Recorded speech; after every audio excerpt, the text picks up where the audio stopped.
Welcome to யாமோ stocks மக்களே. வணக்கம், வந்தனம், நமஸ்காரம். இன்னைக்கான வீடியோ எனக்கு ரொம்ப பிடிச்ச வீடியோ, ரொம்ப சந்தோஷமான வீடியோன்னு சொல்ல முடியும். அது என்ன வீடியோன்னு பார்த்தீங்கன்னா, நம்ம ஒரு வழியா 250 மைக்லேருந்து ஒரு 13,000 மைக்கு அப்படியே கிராஜுவலாக ஸ்விட்ச் ஆயாச்சு. இது வரைக்கும் எத்தனையோ நம்ம போஸ்ட் பண்ண வீடியோஸ்லாம் நீங்கள் பார்த்துருப்பீங்க, லென்த் வீடியோலாம். அதெல்லாம் பார்த்தீங்கன்னா ஒரு மாதிரி சவுண்ட் இறைச்சலாக இருக்கும், பேச பேச ஒரு மாதிரி சவுண்ட் இறைச்சலாக இருக்கும், அது ஒழுங்காக கேட்காது, ஒரு மாதிரி இருக்கும் உங்களுக்கு. இப்போ அப்படிலாம் இருக்காது, ஒரு மாதிரி கிறிஸ்டல் கிளியராக இருக்கும். அதுதான் இந்த மைக் பண்ணுற வேலை. உங்களுக்கு தெரியுதான்னு தெரில, தான் இந்த மைக் பண்ணுற வேலை. இதுதான் வேர்ல்டு ஸ்மாலஸ்ட் மைக்குன்னு கூட சொல்கிறாங்க. டிடிஎஃப் விலாக் யூஸ் பண்ண மைக் இதுதான், விஜய் சித்து விலாக்ஸ் மைக் யூஸ் பண்ண மைக் இதுதான். இது மாதிரி எல்லாரும் இந்த மைக் தான் யூஸ் பண்ணியிருக்காங்க. இந்த மைக்கை பற்றின ரிவ்யூ மாதிரி வச்சுக்கலாம். ரிவ்யூ எப்படி இருக்குது, இந்த மைக் ஆக்சுவலாக எப்படி வேலை செய்யுது, என்ன மாதிரி இருக்குன்னு சொல்லிட்டு பார்க்கலாம். 13,000 ரூபாய்க்கு இந்த மைக் ஒர்த்தான்னு சொல்லிட்டு அதுவும் பார்க்கலாம். ஆக்சுவலாக பார்த்தீங்கன்னா இதுதான் மைக்கோட டப்பா. இந்த டப்பாவில் தான் நமக்கு மைக் வந்தது. ஆக்சுவலாக இந்த டப்பானா இதுக்கு முன்னாடி ஒரு டப்பா இருந்துச்சு, இருங்க அதையும் காமிக்கிறேன். தான் இந்த டப்பாவில் அமேசான்லேருந்து வந்துச்சு. அதுக்கப்புறம் பிரித்ததுக்கப்புறம் இந்த டப்பா இருந்துச்சு. இதுதான் இந்த பிராண்டு பேர் என்னன்னு கேட்டிங்கன்னா ஹோலி லேண்ட். இதுதான் பிராண்டு பேர். இந்த சிம்பிளுக்கு நான் அடிக்ட்டு. ஏன்னா எல்லா வீடியோவும் பார்க்கும்போது இது வீடியோ இப்போது நார்மலாக விஜய் சித்து நான் சொன்னதுக்கப்புறம் நோட் பண்ணுவீங்களா, இல்லை முன்னாடியே பார்த்துருக்கீங்களான்னு தெரில. போய் பாருங்கள் ஒருவேளை பார்க்கலினா. இந்த மாதிரி விஜய் சித்து விலாக்ஸ் இல்லை ஏதாவது பெரிய பெரிய யூடியூபர்லாம் எடுத்துக்கிட்டிங்கன்னா இந்த ஒரு சிம்பிள் போட்டு மைக் யூஸ் பண்ணிருப்பாங்க. இந்த ஒரு சிம்பிள் வந்துச்சுனாவே அது ஹோலி லேண்டு. அதுவும் இல்லாமல் இந்த பர்டிகுலர் இந்த வேர்ல்டு ஸ்மாலஸ்ட் மைக்குன்னு சொல்கிறாங்கல்ல, இந்த மைக்கோட மாடல் பேர் பார்த்தீங்கன்னா லார்க் M2 அப்படின்ற மாதிரி வரும். இதுதான் ஆக்சுவலாக பெட்டி ரொம்ப வெயிட் இருக்கான்னு சொல்ல முடியாது, ஓரளவுக்கு ஓகே அப்படி தான் இருக்குது. ரொம்ப வெயிட்டாக இருக்க மாதிரி ஃபீல் ஆகல. ஓகே, இப்போ பெட்டிக்குள்ளே என்ன கொடுத்துருக்கானுங்கன்னு சொல்லிட்டு அப்படியே ஒன்று ஒன்றா பார்ப்போம். எடுத்தோன்னே பார்த்தீங்கன்னா நம்ம நார்மல் இந்த ஏர்பாட்ஸ் யூஸ் பண்ணும் போதெல்லாம் கொடுத்துருப்பாங்கள்ல, அந்த மாதிரி தான் இந்த மைக் செட்டப் கொடுத்துருக்காங்க. பார்க்கவே நல்ல ஃபினிஷிங்கில் சூப்பராக இருக்குது. இந்த மேட்டில் கொடுத்துருக்காங்க, இந்த லோகோ பார்த்தீங்கன்னா மேட்டில் கொடுத்துருக்காங்க. அதுபோது இது சார்ஜ் போல், இது சார்ஜ் எவ்வளோ இருக்குன்னு சொல்லிட்டு காமிக்கணும்னு நினைக்கிறேன். ஒரு நிமிஷம் பார்க்கலாம். ஆமாம், இப்போ ஃபுல்லாக இருக்குது. இது சார்ஜ் தீர ஒரு பாயிண்ட்டாக கம்மியாகும் போல். அதான் அதே டைப் தான், ஏர்பாட்ஸ் என்ன டைப் யூஸ் பண்ணுற மாதிரி இருக்கோ அதே மாதிரி தான். இது சார்ஜ் தீர்ந்தால் என்ன பண்ணுறதுன்னா பின்னாடி கொடுத்துருக்காங்க பாருங்கள் போர்ட்டு, இந்த சி டைப் போட்டு கொடுத்துருக்காங்க. அப்படியே எதுவும் சார்ஜ் பண்ணிக்கலாம். இது இந்த பாயிண்ட் குறைய அதுவும் சார்ஜ் பண்ணிக்கலாம். இங்கே முன்னாடி ஹோலி லேண்ட்னு சொல்லிட்டு பேர் எழுதி கொடுத்துட்றாங்க. அப்படியே உள்ளே பார்த்தீங்கன்னா எடுத்தோன்னே இது ரிசீவர். இந்த ஸ்டார்டிங் இருக்குது பாருங்கள், முன்னாடி இருக்கிறது பார்த்தீங்கன்னா ரிசீவரு. அதுக்கப்புறம் இது 2 மைக்கு, லெஃப்ட் மைக் ஒன்று, ரைட் மைக் ஒன்று. 2 பேர் மாற்றி யூஸ் பண்ணிக்கலாம். 2 பர்சன்ஸ்க்காக 2 மைக் கொடுத்துருக்காங்க. இப்போது ஒருத்தங்க பேசிகிட்டு இருக்கும்போது இன்னொருத்தங்க அதே டைமில் பேச முடியும். இப்போ இந்த ரிசீவர் பார்த்தீங்கன்னா இது கேமரா டைப்புக்காக ரிசீவர். நார்மல் ரிசீவர் பார்த்தீங்கன்னா இது கொடுத்துருக்காங்கல்ல, இது பார்த்தீங்கன்னா நார்மல் ரிசீவர். நார்மல் இது முன்னாடி சொன்ன மாதிரி இது சி டைப்பு, இது லைட்னிங் டைப் கொடுத்துருக்காங்க. அதான் நார்மலாக ஆண்ட்ராய்டுக்கு ஐஃபோனுக்கு யூஸ் பண்ணுற மாதிரி ரிசீவரு. அதுக்கப்புறம் இது என்ன சைஸில் இருக்குது, என்ன வெயிட்டில் இருக்குதுன்னு சொல்லிட்டு பார்ப்போம். நீங்கள் நார்மலாக மைக் எடுக்கும்போது இந்த ரிசீவர் உங்கள் ஃபோன்லேயோ இல்லை கேமராலேயோ நீங்கள் செட் பண்ணதுக்கப்புறம் மைக் எடுக்கும்போது இப்படி கனெக்ட் ஆனதுக்கப்புறம் இந்த ப்ளூ கலர் லைட்டு தான் எரியும். இப்படி இருக்கும்போது என்ன ஒரு அர்த்தம்னு பார்த்தீங்கன்னா, நார்மலாக நீங்கள் பேசுகிறதுலாம் ரெக்கார்ட் ஆகும், நார்மல் இதெல்லாம் ரெக்கார்ட் ஆகும். இந்த சரௌண்டிங்ஸ்லாம் ஒரே நாய்ஸாக இருக்கும் பார்த்தீங்களா, இந்த பில்டிங் வேலை பார்க்குறது அப்படி இப்படின்னு நடந்துகிட்ருக்கும். அப்படிலாம் ஆகும்போது நம்மளுக்கு டிஸ்டர்பன்ஸாக இருக்கும். அது மாதிரி வீடியோவில் அதை கேட்டுகிட்டே இருக்கும். அப்போல்லாம் கேட்கக்கூடாதுன்னு இந்த ஒரு ஆப்ஷன் கொடுத்துருக்காங்க. இங்கே பவர் ஆன் பட்டன் மாதிரி சைடில் இந்த நாய்ஸ் இது மாதிரி கொடுத்துருக்காங்க. நீங்கள் சென்ட்ரல் அழுத்தி பிடிச்சிங்கன்னா பவர் ஆன் ஆஃப்.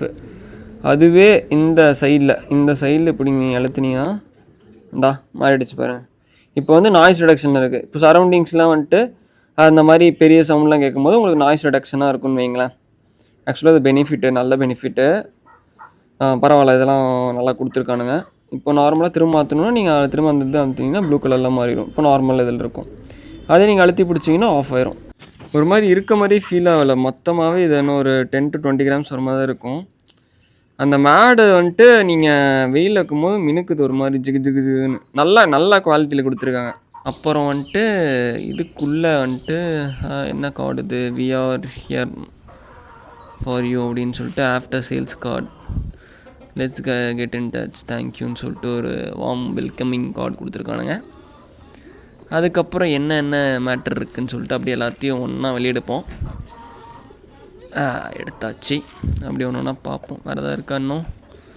அப்புறம் தான் இது எது கொடுக்குறானுன்னு எனக்கு தெரிய மாட்டேங்குதுங்க. ஆனால் இந்த சிலிக்கா ஜெல் வந்து எல்லா ஒரு ப்ராடக்ட் வாங்கினா கொடுத்துட்றானுங்க. இந்த சிலிக்கா ஜெல் எதுக்கு கொடுக்குறானுங்க, ஏன் கொடுக்குறானுங்கன்னு தான் தெரியாது.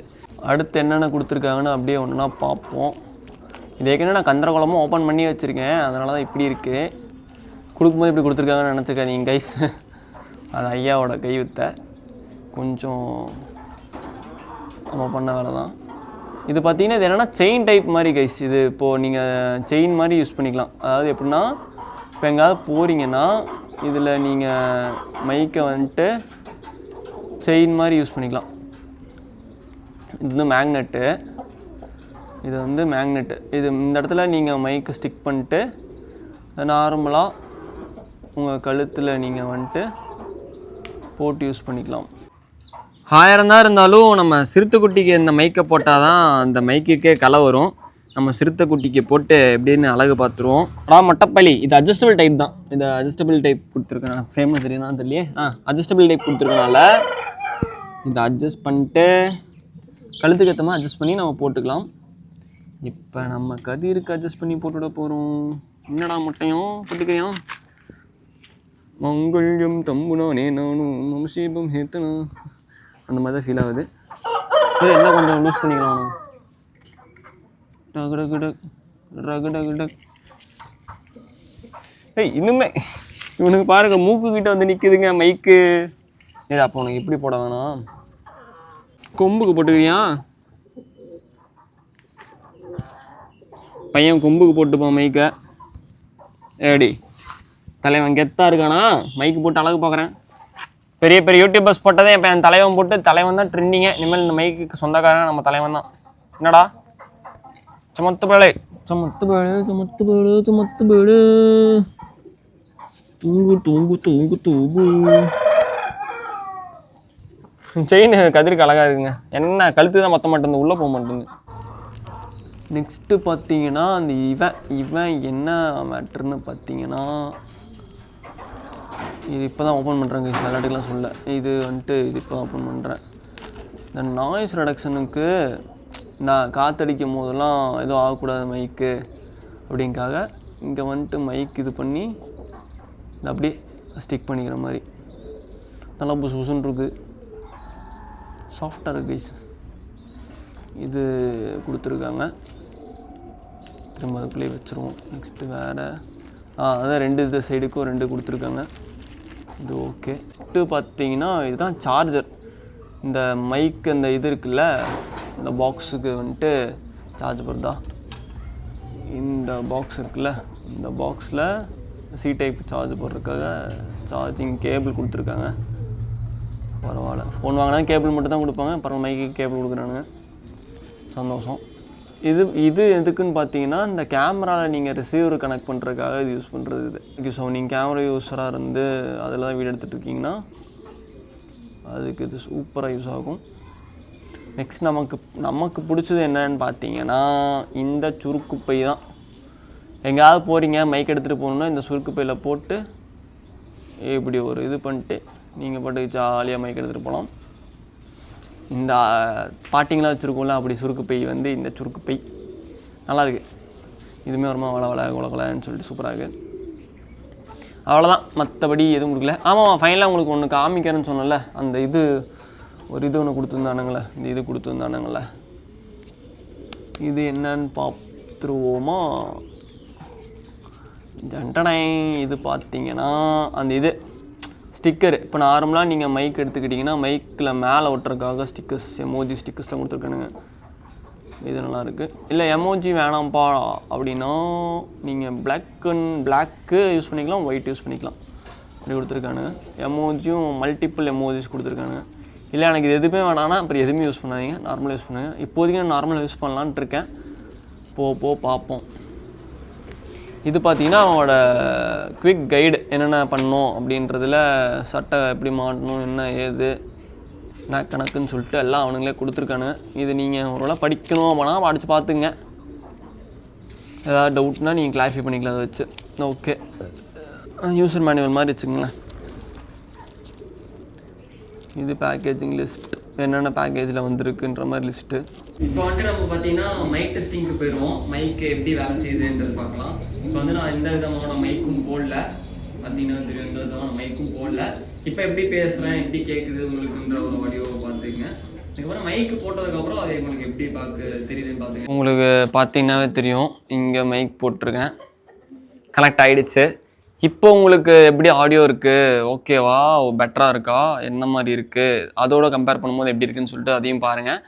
இப்போது இங்கேருந்து நான் கொஞ்சம் அப்படியே உங்களை தூரமாக கூப்பிட்டு போகிறேன், எப்படி இருக்குது என்ன ஏதுன்னு சொல்லிட்டு பாருங்கள். இப்போ நம்ம கொஞ்சம் கொஞ்சமாக டிஸ்டன்ஸ் போவோம். இப்போ நான் பக்கத்தில் நிற்கிறேன், உங்களுக்கு ஓகேவாக தான் இருக்கும், ரொம்ப ஆடியோ ஓகேவாக தான் கேட்கும், ரொம்ப பேசாத டிஃப்ரென்ஸ் தெரியாது. கொஞ்சம் கொஞ்சமாக பின்னாடி போகும்போது எப்படி எவ்வளோ தூரத்துலேருந்து கேட்குதுன்னு சொல்லிட்டு அதையும் பாருங்கள். அப்படியே போவோம். இப்போ நம்ம கதிர் பையன் பிள்ளைகள்கிட்ட நிற்கிறோம். இப்போ எப்படி ஆடியோ கேட்குதுன்னு சொல்லிட்டு பாருங்கள். ஏண்டா மொட்டை பையிலே மைக் வாங்கி வச்சுருவோம், நம்ம சந்தோஷமாடோ இல்லை உன்னால தான், இவனாலேயும் உங்களாலேயும் தான் ஏண்டோ. ஓகே, இப்போ கதிர்கிட்ட நின்று பேசும்போது உங்களுக்கு எப்படி கேட்குதுன்னு சொல்லிட்டு பாருங்கள். இப்போ அப்படியே கொஞ்சம் இன்னும் தூரம் போவோம். ஓகே, இப்போ உங்களுக்கு எப்படி கேட்குதுன்னு சொல்லிட்டு சொல்லுங்கள். இப்போ ஓகேவா, ஓரளவு கேட்குதா இல்லை கேட்கவே இல்லையா அப்படின்னு சொல்லிட்டு பாருங்கள். இன்னும் கொஞ்சம் தூரம் போவோம், இல்லை நான் மறைஞ்சே போயிடுறேன், ஒரு மாதிரி இன்னும் தூரம் போயிடுறேன், அப்படியே இது போய் பாடுறேன், எப்படி கேட்குதுன்னு சொல்லிட்டு பாருங்கள். இன்னும் கேட்குதாங்க, கேட்குதா இல்லையா சொல்லுங்கள். நான் பாட்டுக்கு இங்கே தனியாக விளையாடிட்டு இருக்கேன். ஓரளவு கேட்கும்னு நினைக்கிறேன், ஃபுல்லாக கேட்குமான்னு தெரில, ஏன்னா எனக்கே தெரில, இவ்வளோ தூரம் நான் டெஸ்ட் பண்ணதில்லை. மேபி நல்லா கேட்டுச்சுன்னா ரொம்ப சந்தோஷம், வாங்கின காசுக்கு ஒர்த்து அப்படின்னு சொல்லிட்டு வச்சுக்கலாம். பாப்பா எப்படி இருக்குன்னு அப்படியே கொஞ்சம் கொஞ்சமாக கேமராவுக்கு வரட்டா. வந்தாச்சு. மைக்கும் வந்துட்டு ரெடி பேமெண்ட் ஃபுல் பேமெண்ட்லாம் வாங்கலை, ஒன்றும் இஎம்ஐயில் தான் வாங்கியிருக்கோம். ஆனால் வாங்கிட்டோம்ல, அதுவே ரொம்ப பெருசு. இதுக்கப்புறம் உங்களுக்கு நல்ல குவாலிட்டியாக வீடியோ வரும்னு சொல்லிட்டு அதுக்கு நான் கேரண்டி கொடுக்குறேன். இது மாதிரி இதுக்கப்புறம் என்ன மாதிரி வீடியோ போடலாம், கதிர் வச்சு எந்த மாதிரி வீடியோ போடலாம், இல்லை பெட்ரிலேடாக என்ன மாதிரி வீடியோ போடலாம்னு சொல்லிட்டு நீங்கள் சொல்கிற வீடியோலாம் நான் வந்துட்டு ட்ரை பண்ணுறேன். லென்த்தி ஃபார்மேட் வீடியோவுக்கு நீங்கள் ஒரு ஐடியாலஜி மாதிரி கொடுங்க, நீங்கள் இது பண்ணுங்கள் சூப்பராகும்னா அதை பண்ணுறக்கு நான் ரெடி. ரெண்டாம் மட்டும் பண்ணலாம்ல, நம்ம பண்ணலாம்லடா, பண்ணுறோம். அவ்வளோதான், நம்மளும் இந்த வீடியோ முடிச்சுக்கிற ஒரு ஸ்டேஜுக்கு வந்தாச்சு. எனக்கு தெரிஞ்ச மைக்கை பற்றி எனக்கு தெரிஞ்ச நாலேஜ் படி எல்லாமே உங்களுக்கு சொல்லிட்டேன். ஒரு யூடியூப் சேனல் வச்சுருக்கீங்க, இல்லை ஒரு கண்டென்ட் க்ரியேட்டராக இருக்கீங்கன்னா இந்த மைக் உங்களுக்கான மைக்குன்னு சொல்லலாம். சூப்பரான மைக்கு, எனக்கு யூஸ் பண்ண ரொம்ப பிடிச்சிருக்கு. நீங்களும் வாங்கி யூஸ் பண்ணுங்கள், எப்படி இருக்குன்னு சொல்லிட்டு சொல்லுங்கள். இது ஒரு 13,000 ரூபாய்க்கு ஒர்த்தான்னு கேட்டிங்கன்னா என்னோட பாயிண்ட் ஆஃப் வியூவில் ஒர்த்து வருமா, ஒர்த்து அப்படின்ற மாதிரி தான், நல்லா இருக்குது.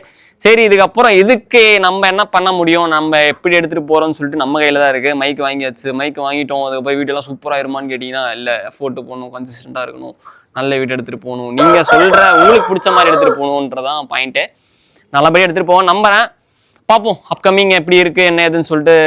தொடர்ந்து என்னை பார்க்கணும்னு வச்சிங்கன்னா subscribe it. Until then next வீடியோவில் சந்திக்கிற வரைக்கும் உங்களிடம் விடை பெறுகிறது யாமஸ் டாக்ஸ்.